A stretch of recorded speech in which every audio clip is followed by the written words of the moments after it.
Now it's your turn. We're going to go from standard to scientific, and we're only going to do a couple.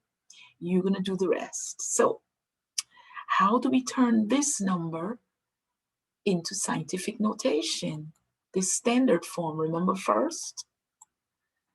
The first digit must be a 1, a 2, a 3, a 4, a 5, a 6, a 7, a 8, or a 9. It cannot be double digits. It cannot have a 0 if it's in scientific notation or it's not scientific notation. So what do? We go to the first number. Remember, how old are you? 12? Okay. There's a decimal at the end of your name. I'm 62. I think we said this before, but we want to make it clear. There's a decimal at the end of my name. So there's a decimal at the end of this number.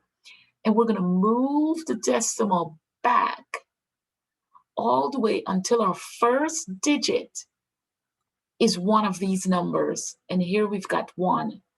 So we write the 1 and we put a decimal point. The second thing you have to remember, it has to be a power of 10. It has to be a power of 10. Rewrite all the whole numbers in something new. You don't have to write the zeros. As a matter of fact, don't write them because they don't mean anything here. But up here, they mean a lot.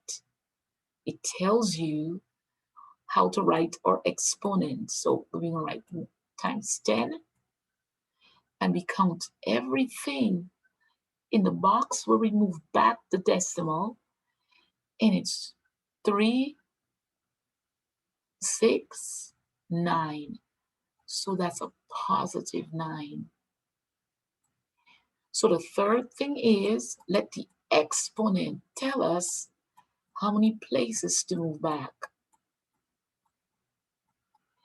And you see when we're writing it from standard notation to scientific notation, we do the opposite.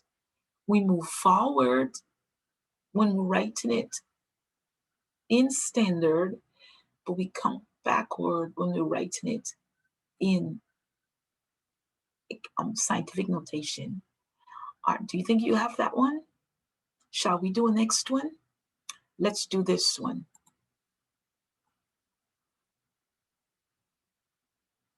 I like to put a box in front of it. It makes it easy for me to count. So I'm putting 1 point, rewrite all the whole numbers only, leave the zeros off. Second, times 10. And third, get your exponent by counting how many places you move back. 3 and 3, 6, and 1 is 7. And that's a positive number. So it's a positive 7. All right, these same 3 rules apply for the negative ones. Let's see if we can move this down, because we're going to go a little bit lower.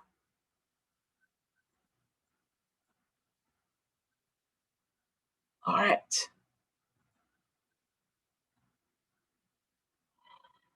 Let's work with these smaller numbers. Okay? Bring these down so we could see them. All right. How do we write these small numbers that begin with a 0 in scientific notation? This is the standard form for a very small number. We still follow the same rule. The first digit of the coefficient must be one of these numbers. Here it's not, it's a 0. So what do? We go to where we can find one of those numbers, the first one we come to, and it's right here at 3. So that's where we're moving this decimal to. So we're going to write it as 3.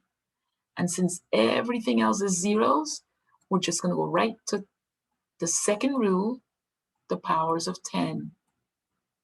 And now for the third rule, we go to the numbers in this box to decide the exponent. It's going to be a negative exponent because the number is very small. We can tell because it begins with a 3. I'm sorry, it begins with a 0.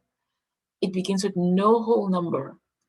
So we count 3, 6. I like to count it in threes better. So that's a negative 6. Let's do one more.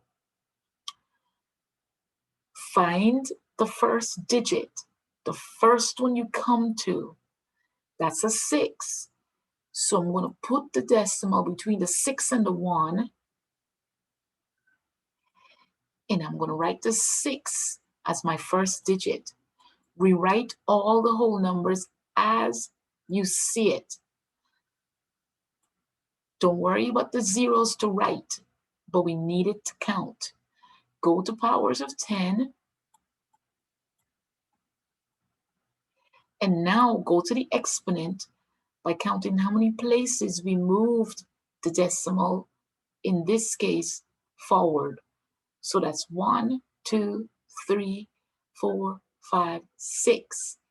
And remember, it's a negative 6. How do we know? It begins with a 0 point.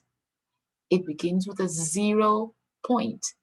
That means it's a very small number, so the exponent is negative.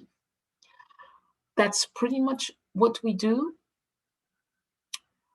There are different ones for you to practice.